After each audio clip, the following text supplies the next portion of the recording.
Assalamualaikum warahmatullahi wabarakatuh. Perkenalkan, nama saya Rohati, mahasiswa Sekolah Pasca Sarjana Universitas Muhammadiyah Profesor Dr. Hamka, Program Studi Pendidikan Bahasa Indonesia. Kali ini saya akan menyampaikan tugas pada mata kuliah ICT,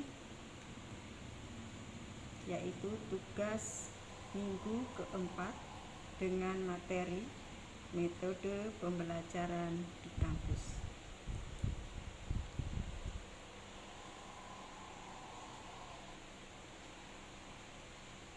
Baiklah, kali ini saya akan menjelaskan 5 perspektif tentang model mengajar.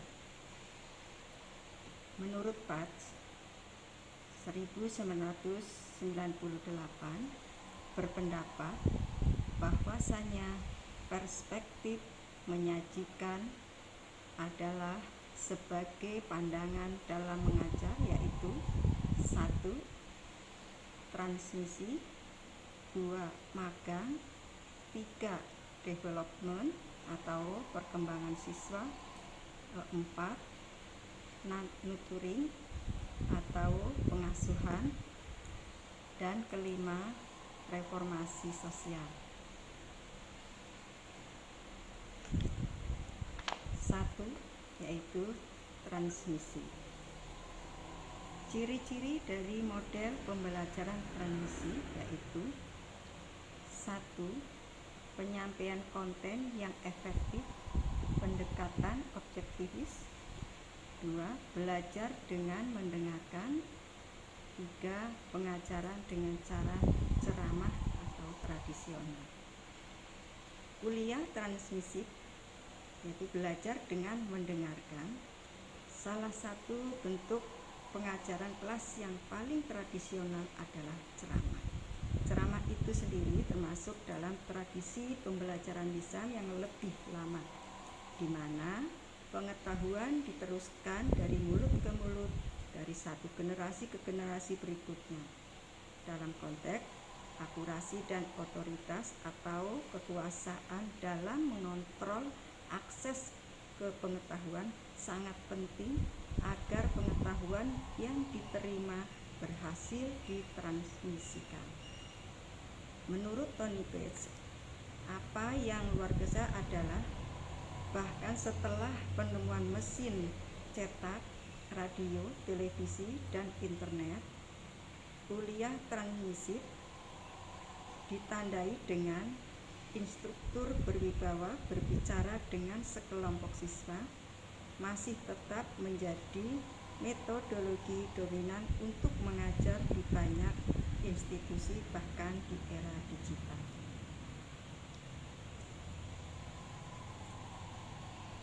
Yang kedua yaitu magang. Ciri dari model pembelajaran magang yaitu 1. Mencontohkan cara hidup belajar dengan melakukan di bawah atau pengawasan. 2. Belajar sambil melakukan atau bekerja atau eksperimental. 3. Pembelajaran berbasis masalah. Dan terakhir, pembelajaran berbasis proyek. Magang, belajar sambil melakukan. Pentingnya magang sebagai metode pengajaran. Magang adalah cara khusus untuk memungkinkan siswa belajar sambil bekerja. Magang merupakan metode paling umum yang digunakan untuk melatih instruktur pendidikan pasca sekolah menengah dalam pengajaran, setidaknya secara implisit. Jadi ada berbagai aplikasi untuk pendekatan magang untuk mengajar. Model pengajaran magang dapat bekerja baik dalam konteks tatap muka maupun online. Berikutnya yaitu yang ketiga, development atau perkembangan siswa. Ciri dari model pembelajaran pengembangan, yaitu 1. Menumbuhkan cara berpikir atau konstruktivis atau kognitivis. Yang kedua, pembelajaran berbasis inquiry. Yang ketiga, pembelajaran berdasarkan pengalaman. Terakhir yaitu perlu adanya bimbingan yang kuat dari instruktur. Development atau perkembangan siswa. Bagaimana seseorang mengevaluasi desain pembelajaran berdasarkan pengalaman?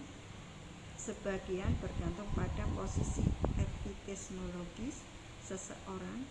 Konstruktivis sangat mendukung model pembelajaran eksperiensial, sedangkan model dengan objektivis yang kuat posisi biasanya sangat skeptis terhadap keefektifan pendekatan ini.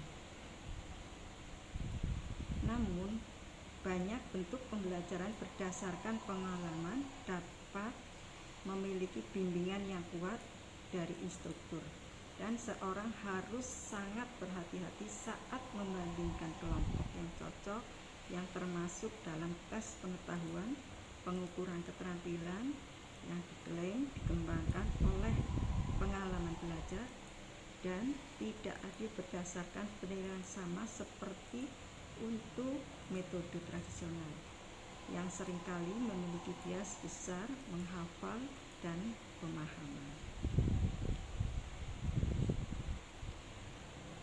Mentoring atau pengasuhan. Ciri dari model pembelajaran pengasuhan yaitu 1. Memfasilitasi kemanjuran diri. Yang 2. Peran orang tua sangat menentukan. 3. Guru menumbuhkan minat belajar siswa. Mentoring atau pengasuhan. Model pengasuhan dan reformasi sosial dari pengajaran belajar dengan perasaan. Ada penekanan kuat pada guru yang berfokus pada minat belajar, pada berempati bagaimana pelajar mendekati pembelajaran, mendengarkan dengan cermat apa yang dikatakan dan dipikirkan pelajar ketika belajar, dan memberikan tanggapan sesuai dan mendukung dalam bentuk validasi konsensual pengalaman. Perspektif ini sebagian didorong oleh pengamatan bahwa orang belajar secara mandiri dari usia yang sangat dini, jadi triknya adalah menciptakan lingkungan bagi pelajar yang mendorong, bukan menghambat kecenderungan alami mereka untuk belajar, dan mengarahkannya ke dalam tugas-tugas pembelajaran yang sesuai diputuskan oleh analisis kebutuhan pelajar. Yang kelima yaitu reformasi sosial. Ciri dari model pembelajaran reformasi sosial yaitu 1. Mencari masyarakat yang lebih baik. 2. Membutuhkan infrastruktur teknologi. 3. Pembelajaran berpusat pada siswa. Reformasi sosial. Perspektif reformasi sosial menurut Precht menyatakan guru yang memegang perspektif reformasi sosial paling tertarik untuk menciptakan masyarakat yang lebih baik dan memandang mereka mengajar sebagai kontribusi untuk tujuan. Perspektif mereka unik karena didasarkan pada apa yang dinyatakan sebagai eksplisit, ideal, atau seperangkat prinsip yang terkait dengan visi tatanan sosial yang lebih baik. Para reformis sosial tidak mengajar dalam satu hal cara, juga tidak memiliki pandangan berbeda tentang pengetahuan secara umum. faktor-faktor ini semua bergantung pada yang khusus ideal yang menginspirasi tindakan mereka.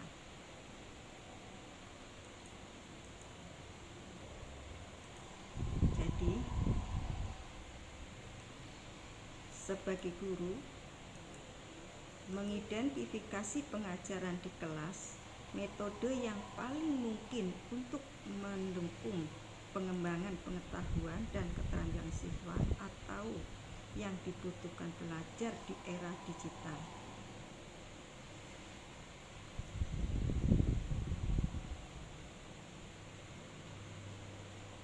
Itulah yang dapat saya sampaikan. Semoga bermanfaat. Wabillahi taufiq wal hidayah. Wassalamualaikum warahmatullahi wabarakatuh. Terima kasih.